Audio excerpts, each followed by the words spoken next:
Now what is pedigree? Pedigree or genealogy, it refers to an account of ancestry.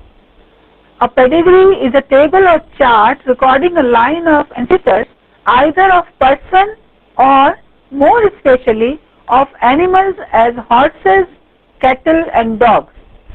So pedigree is all about to study the relatives of a family, of a person.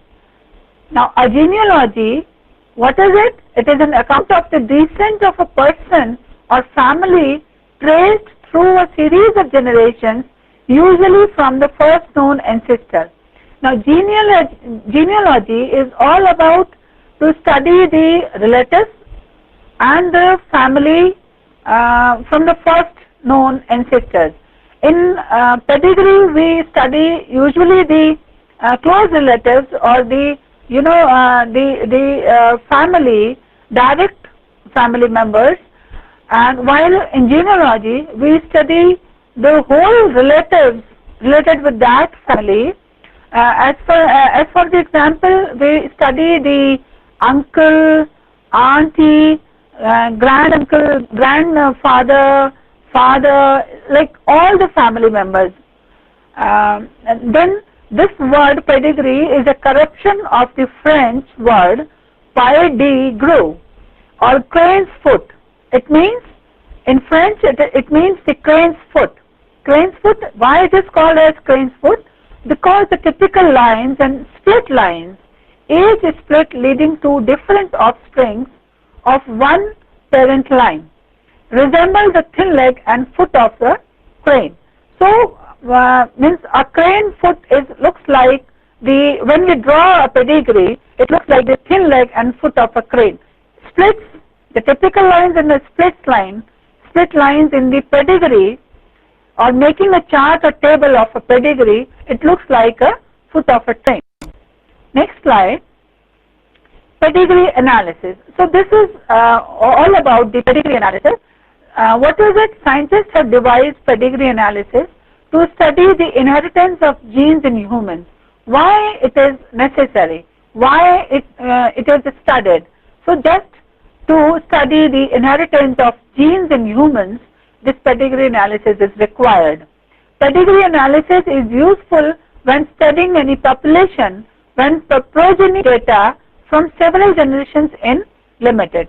So whenever we want to study or we study any population, so this pedigree analysis is required.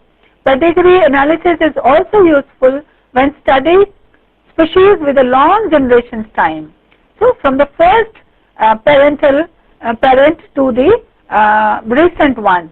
So this is all about the long generation time, and this pedigree analysis is required.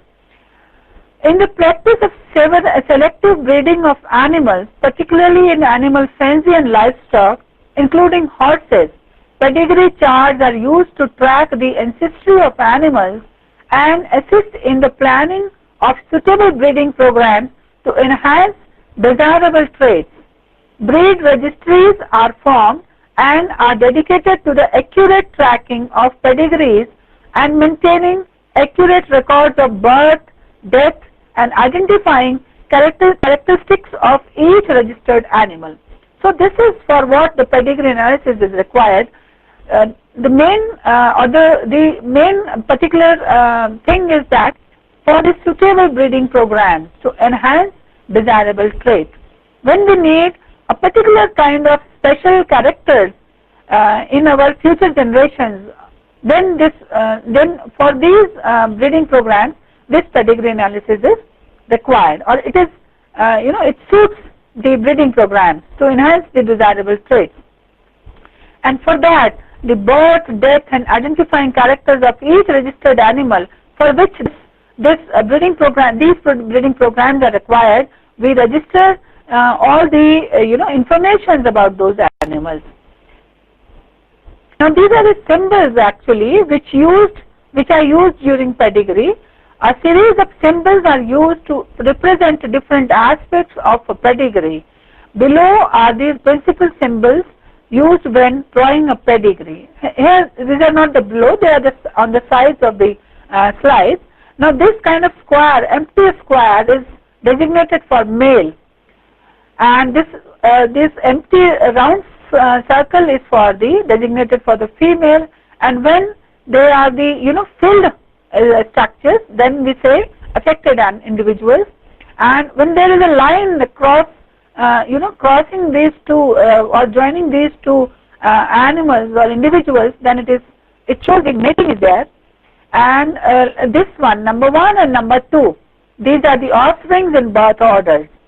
And when all this kind of triangle connected with each other, or at all the 3 sides, it is the identical twins. The symbol shows the identical twins. And this kind of, when it is not connected from at the level of the offspring level, it is not connected, then we say it's non-identical twins, or this is a symbol of the saying that these are the non-identical twins. Now, what are the advantages of pedigree method? Several advantages of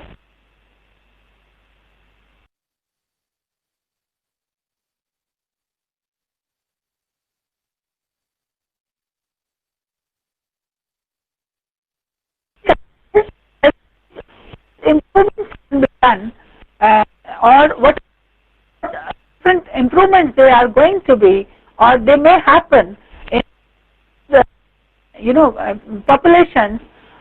It is with the help of this advantage we can have through this pedigree method.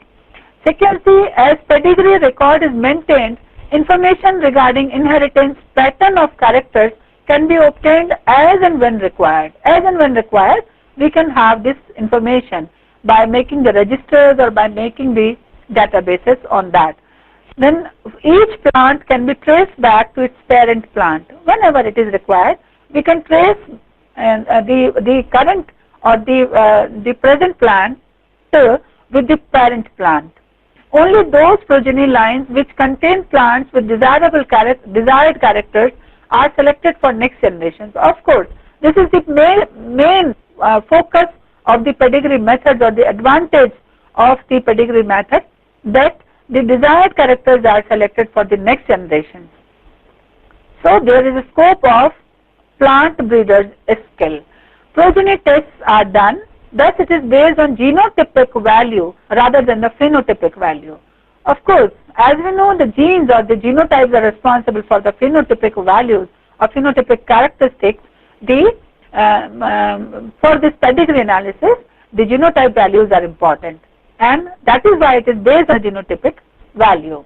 Increased breeding efficiency or by early identification of superior heterogeneous populations.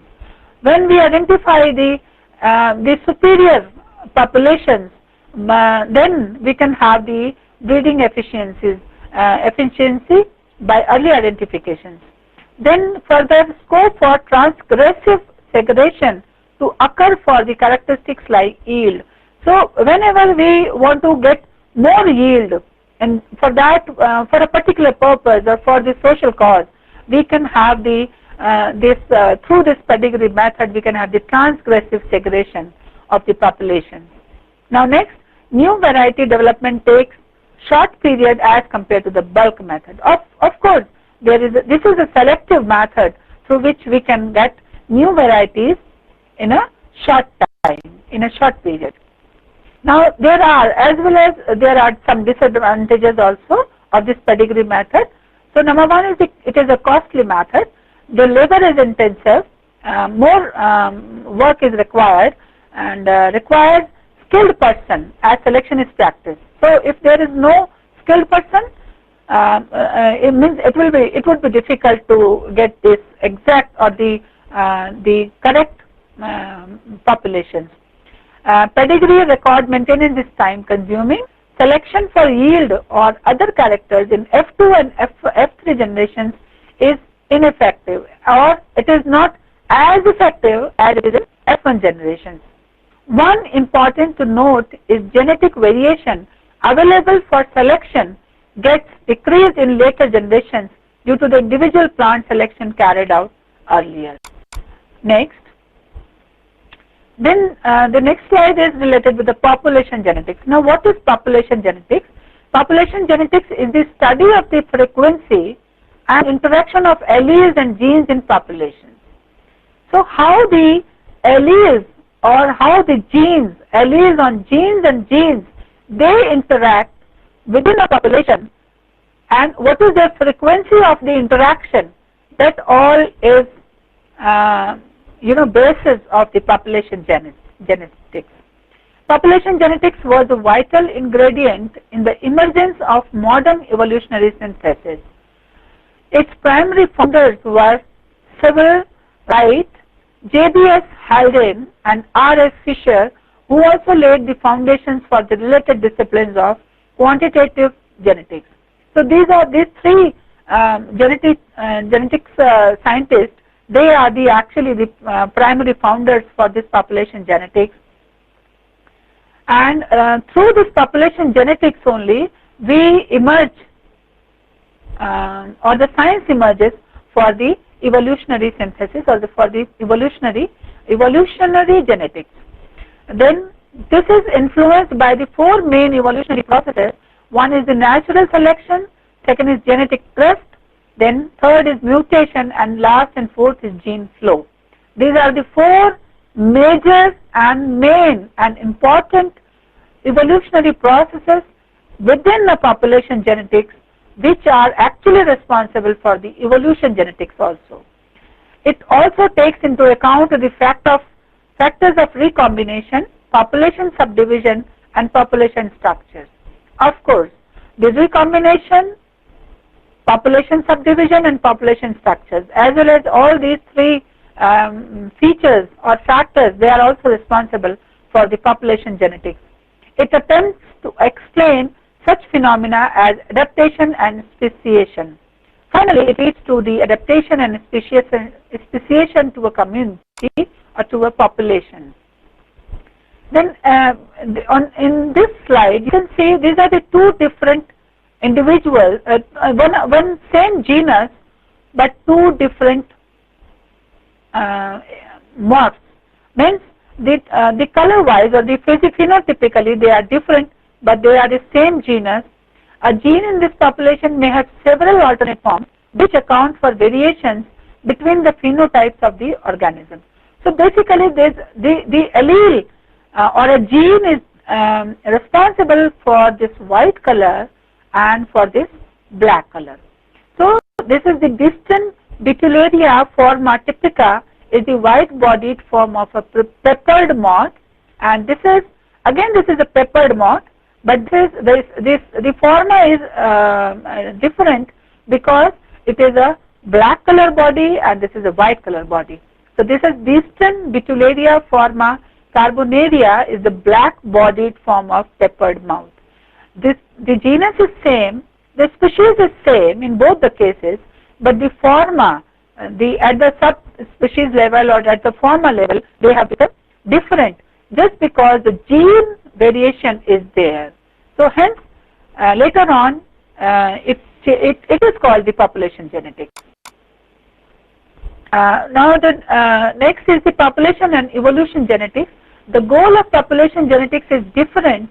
Rather than studying the inheritance of a trait, population genetics attempt to describe how the frequency of the alleles which control the trait change over time. That is what I have told you in my previous slide, that it is mainly the frequency of the alleles and the interaction in between the alleles which is responsible for the trait change over time, and hence the population genetics.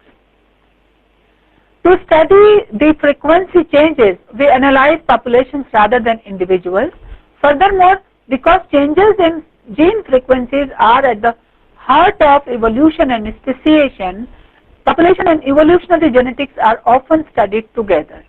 We study the variability of different phenotypes and genotypes to provide an overview of the population. More recently, biochemical and RFLP data has been used in population and evolution genetics. So this is what this slide says, is that what is important, again I am saying the gene frequencies or the gene interactions, the frequencies among the gene interactions, that is at the heart of, that is actually in the center of the evolution and speciation. So that just because of that, population and evolutionary genetics, they are often studied together. Population genetics, finally it leads into the, or it gives the evolutionary genetics, or it ends into the evolutionary genetics. So whenever we study the phenotypes and genotypes, to study the population, an overview of the population, it is actually that we are studying the evolution genetics. And nowadays, in recent sciences, biochemical and RFLP data, it is a molecular technique which we use in the molecular studies, that has been used in the evolution genetics. Evolution genetics, now evolution occurs when there are changes in the frequencies of alleles within a population. The same thing which I have said you. For example, the allele for black color in a population of moths becoming more common. Now, what my previous slide in I have shown you the two different. This one is, I am going to back. These are the two different phenotypic structures of the same one and the same animal, or one of the same moth. So, what is it saying here again? Yes. The allele for black color in a population of moths become more common. So finally, it happens again and again, and then the black color in population of moths becoming more common. So this is how the evolution takes place. Now next, population genetics usually define evolution as any change in a population's genetic composition over time. The four factors that can bring about such a change are, I have already told you, natural selection, mutation, and genetic drift, and the gene flow. So these are the four factors which are responsible, and they are these features. They actually make the genetics in an evolutionary way, or evolution genetics takes place. Population genetics describes natural selection by defining fitness as probability of survival and reproduction in a particular environment. Now, what is, if I am going to explain the natural selection? So, what is it? Natural selection, it means that by defining what is natural selection, that fitness as probability of survival. It is a fitness within the environment, within the organism's environment, or the probability of survival and reproduction in a particular environment. It is all the natural selection. Now the next one is the mutation. What is the mutation? In terms of the evolution genetics, it is the ultimate source of genetic variation in the form of new allele. Mutation can result in several different types of changes in DNA sequences. These can either have no effect or alter the product of a gene, or finally prevent the gene from functioning. See, these all three, in either way, that can happen to a DNA sequence if mutation is there. Then random genetic drift, it refers to the chance fluctuations in gene frequency that arise in finite populations. Finite populations are number of populations which can be counted. So that is a random genetic drift. It is a chance fluctuation in gene frequency. So it is a long process. It's not a one population feature. It is a many populations feature. Means after going through with different population or generations, only this genetic drift is possible. Migration into or out of a population is the fourth and final factor that can affect its genetic composition. Migration into means coming in an population or going out from a population is the final factor that can affect its genetic composition of a population. Obviously, if immigrants are genetically different from the population, if the animals or the organisms which are coming from the outside into an population, they are entering.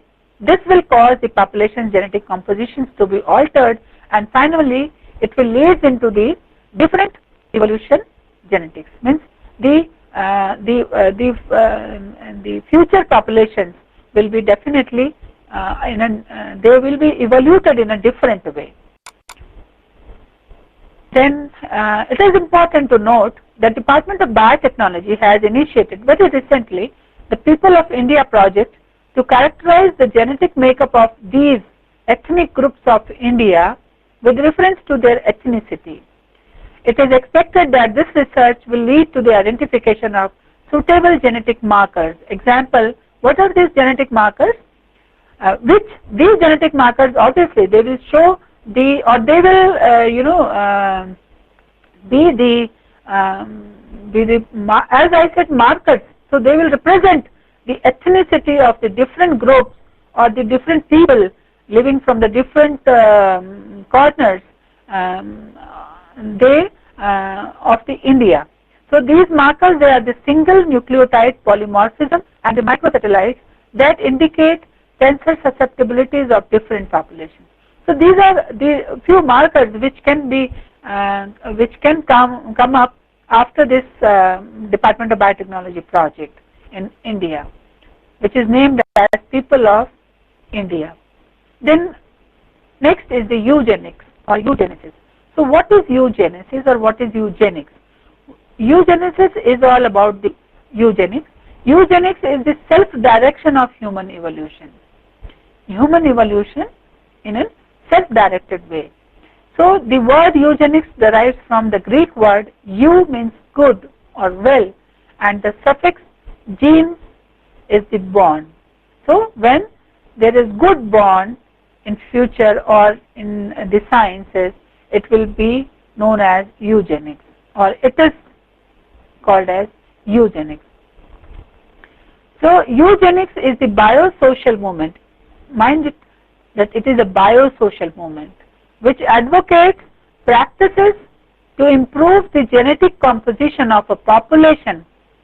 And again, it is important to note that it advocates, it suggests that the practices to improve the genetic composition of a population, usually a human population. Eugenics is it's in focus, it is related, or it is focused on the human population. It is a social philosophy advocating the improvement of human hereditary traits through the promotion of higher reproduction of more desired people and traits and reduced reproduction of less desired people and traits. So what is important? That eugenics is all about the promotion of higher reproduction of more desired people and traits.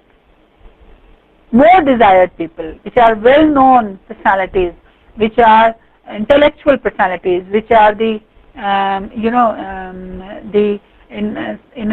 social hero, or which are the desired by the society. So the people and their traits, that traits are promoted by the higher reproduction rate in eugenics, and reduce the production of less desired people. Less desired people means which are not recommended by the society, which are not recommended by the medical sciences, or if they are lacking something and in their traits or in their personalities. So by the reduction in their reproduction rate, eugenics is all about that. Then eugenics as a modern concept was originally developed by Francis Galton in 1883. 1 year after Darwin's death, Galton gave his research a name which is known as eugenics. Galton is Francis Galton was the Darwin's cousin. In 1883, he gave his research a name which is the eugenics. Throughout its recent history, eugenics remains a controversial concept. Till date, it is a social controversial concept. This is the photograph of the Francis Galton, and this is the logo which was come up after the second International Eugenics Conference 1921, and in which we can see that it is a huge tree, eugenics as a tree which unites a variety of different fields. It is a huge tree, eugenics, and if I say the genetics is there, the biology is there, the environment is there, the physics is there, the chemistry is there, the every sphere of the environment is interrelated for the eugenics. Only after getting the food or getting the feedback or getting the ingredients from all these branches which are present in our environment, eugenics is possible. Then what are the eugenics practices? Eugenic policies were first implemented in the early 90s in the United States. Later in the 1920s and 30s, the eugenic policy of sterilizing certain mental patients was implemented in a variety of other countries, including Belgium, Brazil, and Canada and Sweden, among the others. So these are the great countries which actually they implemented the eugenics in their for their social welfare scheme. And at the point in time, eugenics was practiced around the world and was promoted by governments and influential individuals and institutions. Many countries enacted various eugenic policies and programs, including genetic screening, birth control, promoting differential birth rates, marriage restrictions, segregation, both racial segregation and segregation of the mentally ill from the rest of the population, compulsory sterilization, forced abortion or forced pregnancies, and genocide. So this is genocide, and this is the forced abortions or forced pregnancies, compulsory sterilization of among the less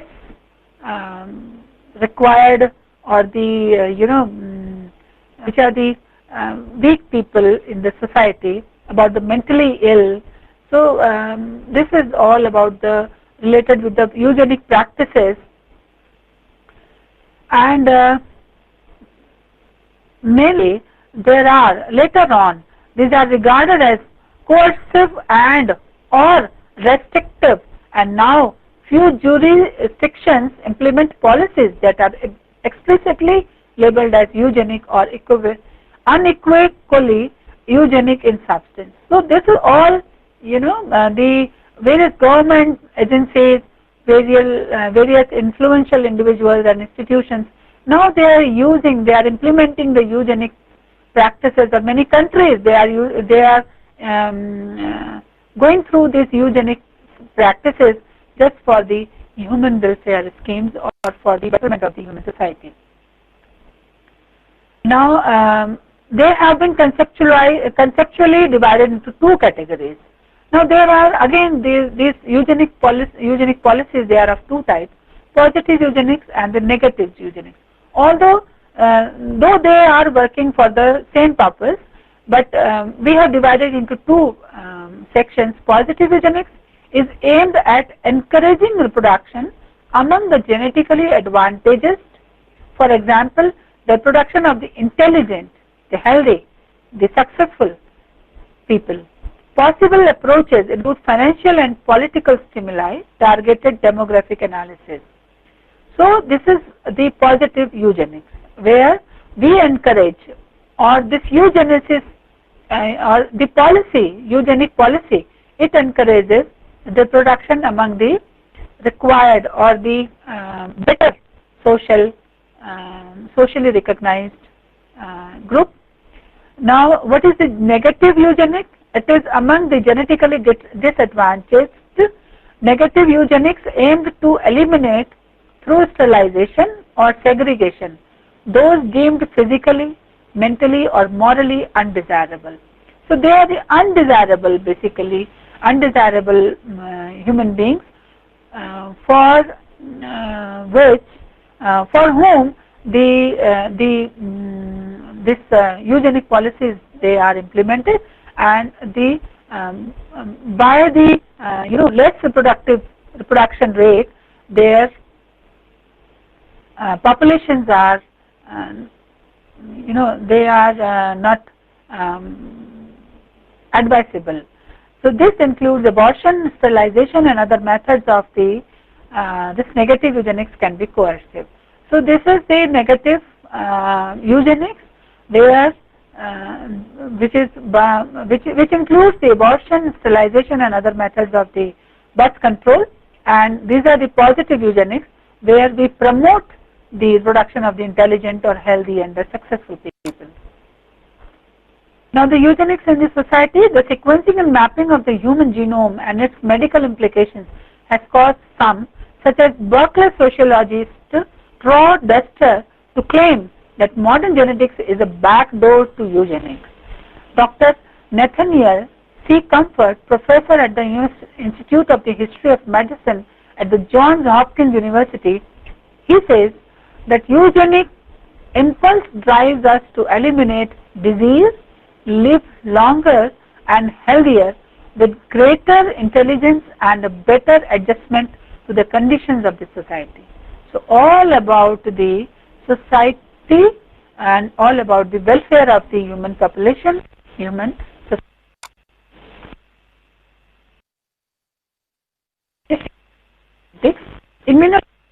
Immunogenetics or genetics is the branch of medical research that explores the relationship between the immune system and the genetics.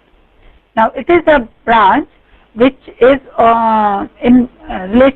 related with the immune system and genetics. The term immune genetics comprises all processes of an organism which are on the one hand controlled and influenced by the genes of the organisms, and are on the other hand significant with regard to the immunological studies. So this immune genetics is all about the process of an organism which is influenced by the genes of that particular organism. This was awarded by this was a Nobel Prize in the field of the immunogenetics. Immunogenetics was awarded to Baroy Benacerraf, Jean Dassett, and George Davis Snell in 1980 for discovering genetically determined cellular surface structures which control immunological reactions. The first Nobel Prize was given in the field of immunological reactions to these three people, these three scientists. Immunogenetics, the term immunogenetics is based on the two words immunology and genetics, and is defined as a subcategory of genetics focusing on the genetic basis of the immune reactions. So this is all immune reactions and the genetics. Immunology deals with the biological and biochemical basis for the body defending germs such as bacteria, virus, and mycosis, fungal infections, as well as the foreign agents such as biological toxins and environmental pollutants. So all these factors, this bacteria, virus, mycosis, and the biological toxins and the environmental pollutants, they are all the ingredients or the important part of the immunology. Apart from these external effects on the organisms, there are also different reactions regarding the body's own cells. Example, in the scope of the bodily reactions on cancer and the lacking reactions of the body on healthy cells in the scope of an immune-mediated disease.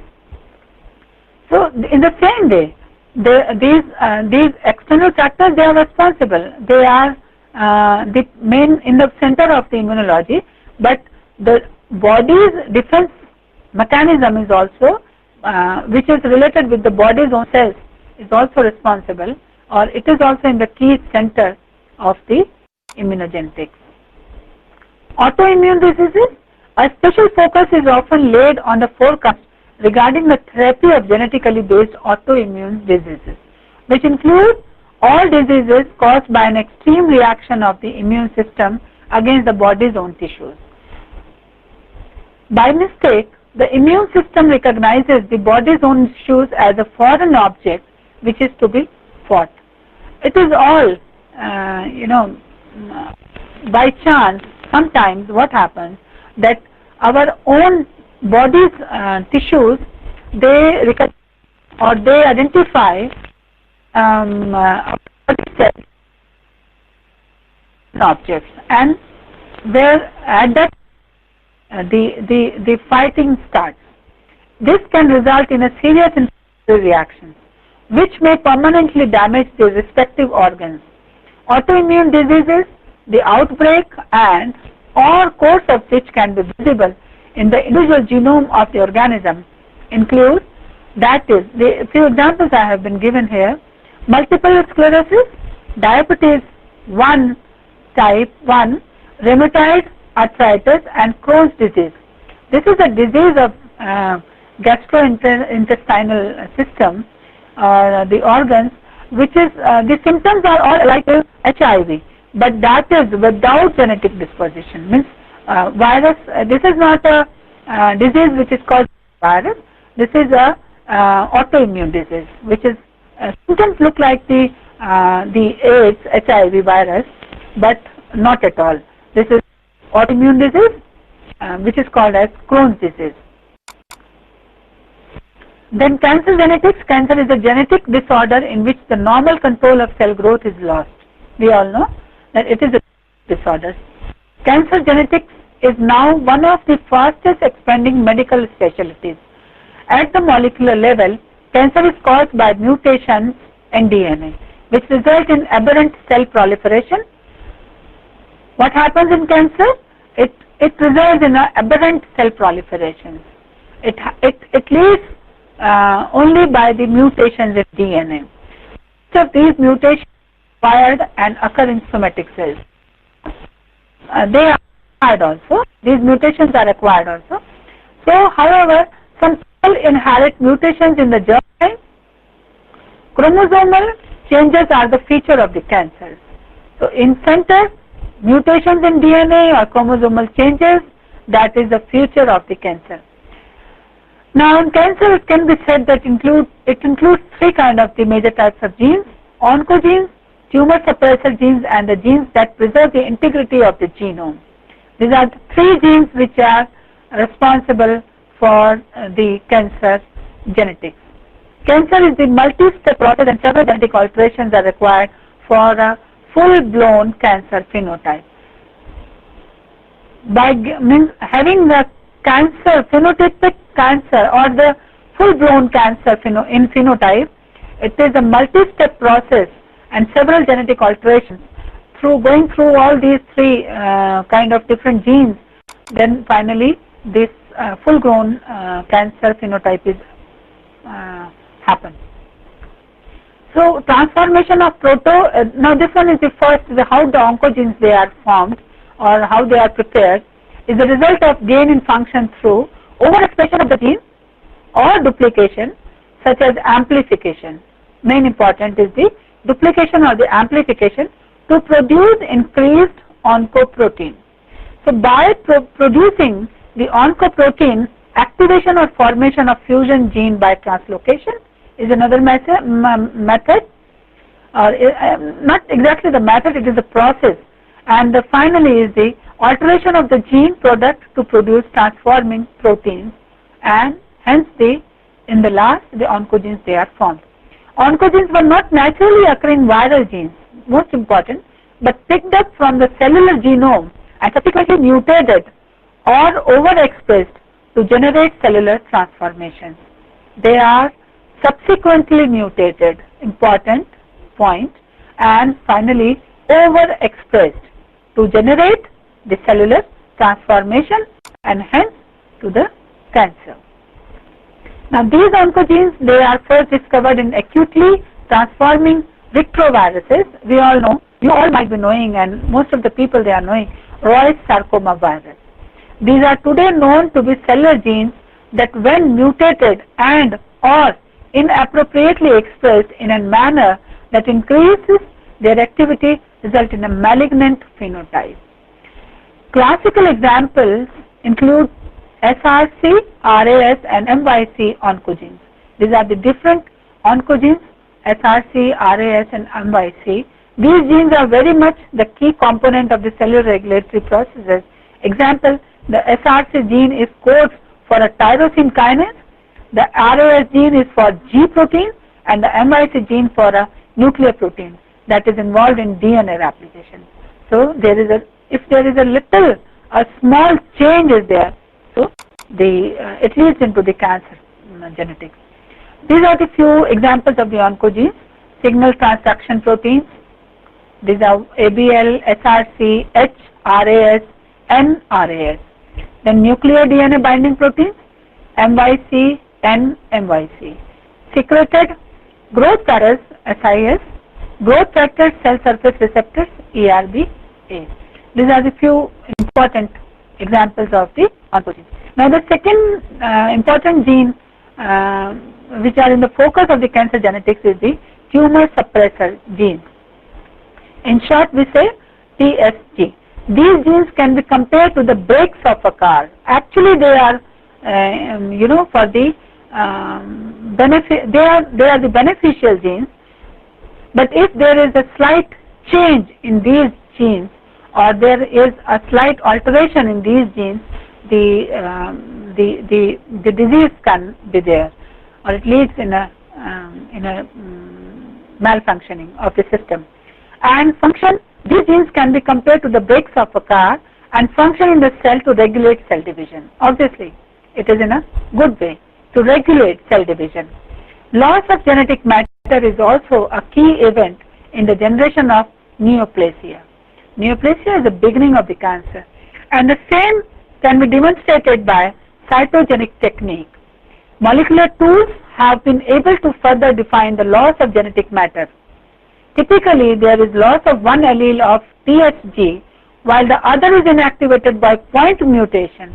If these two alleles of this gene, which is called as tumor suppressor gene, is altered, the concept of TSG, the cancer will be there. The concept of TSG was demonstrated first with the retinoblastoma gene. Commonly affected TSGs include the P53 gene, affected in almost half the human malignancies. So this is how this is important. The Wilms tumor gene, the P16 gene, etc. So these are the two examples of the tumor suppressor genes. These are the two different alleles. One allele or another allele. If there is a change in any one of the allele in the tumor suppressor gene, it leads into the malfunctioning. Then gene controlling genomic integrity. Now the third one, which is again for the cancer genetics, the factor is important. Genes controlling genomic integrity. If there is any slight change among these genes, which actually controls the genomic integrity, it will lead into this malfunctioning. These have also been called caretaker genes. Caretaker genes. Caretakers, which actually takes care of the body. Inactivation of such genes leads to genomic instability. If there is at any stage inactivation is there among these genes, it leads to genomic instability, and thus markedly increases the probability of the alterations in the oncogenes, in the changes in the oncogenes, and into the malfunctioning. And the TSGs, if there is any change in these genes which control the genomic activity, it leads into the oncogenes alterations and the TSGs alterations. DNA mismatch repair genes have been extensively studied, and it will include these are the two examples of actually these genomic integrity caretaker genes, which are commonly affected in human malignancies. The P53 gene, which has been described as a guardian of the genome, functions as both a caretaker gene and as a TSG. A similar role has been attributed to the BRCA2 gene. The instability of the cancer genome could contribute extensively to therapeutic resistance, which is perhaps the most frustrating aspect of tumor therapy. So this is the important process actually which is responsible for the cancer genetics. Now there are three types of cancers: saprobic cancer, familial cancer, and the hereditary cancer. Saprobic cancers, these are cancers that occur by chance in individuals who have no known genetic risk factor and no significant family history. Approximately 60% of the cancers are saprobic. These kind of cancers, they do not have any family history. They do not have no significant family history. 60% of the cancers, they are like saprobic cancers. Then familial cancers. Now familial cancers, these are cancers caused by variant in multiple genes and the environment all working together. So the important thing is that the variants in multiple genes, that may be due to any reason, and the environment, that both work together and it leads into the familial cancers. In this case, each genetic variant causes a slight increase in risk. What happens? The risk factor, the risk increases. The overall risk of developing cancer depends on the number of cancer risk genetic variations that a person inherits and what it is associated with that. So what does it mean? It means that overall the number of risks, it leads into the more number of risks, more chances of developing cancer. And third one is the hereditary cancers associated with a change in a single cancer susceptibility gene like BRCA1 or BRCA2. These genes account for a very small percentage of all cancers. Very small number of cancers, hereditary cancers. In fact, only 5 to 10% of breast and colon cancer cases are caused by changes in a single gene. Means only 5 to 10% of the cases that happen, these cases that happen by the changes in a single gene. Although everyone who carries a change in a cancer susceptibility gene does not get the risk is increased. So this is the hereditary cancer, which actually it is possible only by the single cancer susceptibility change. If there is any change, if there is any alteration in a single cancer susceptibility gene, for example, like this and this, then only this hereditary cancer is possible. Then cancer genome risk factors. Having a genetic variant associated with cancer does not mean that you will definitely get cancer. It is not important, it is not compulsory that if there is a genetic variant in a body, it will lead into a cancer finally. No, a genetic variant associated with cancer is simply another risk factor. It is simply another risk factor, just as non-genetic risk factors like smoking or diet impact your overall cancer risk. Genetic variants also influence your risk of developing cancer. So it is all your non-genetic risk, your diet, your behavior, your lifestyle, your likings, your habits.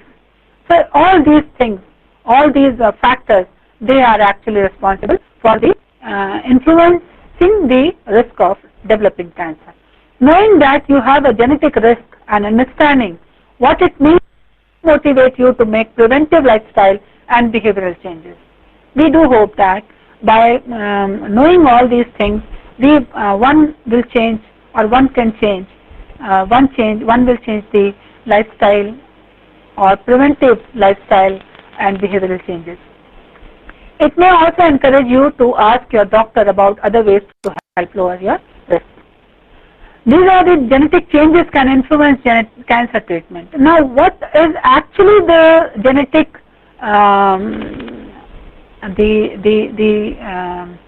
genetic composition in one's body that actually leads into the cancer treatment? See, there are 4 groups we have designated, we have given here. One is the drug toxic but beneficial. Second is the drug toxic and not beneficial also. Third is the drug toxic but not beneficial. and fourth is drug not toxic and beneficial.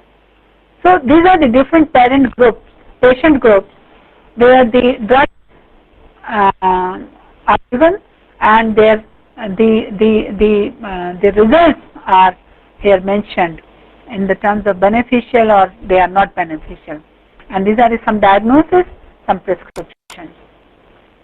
Finally, is cancer genetic?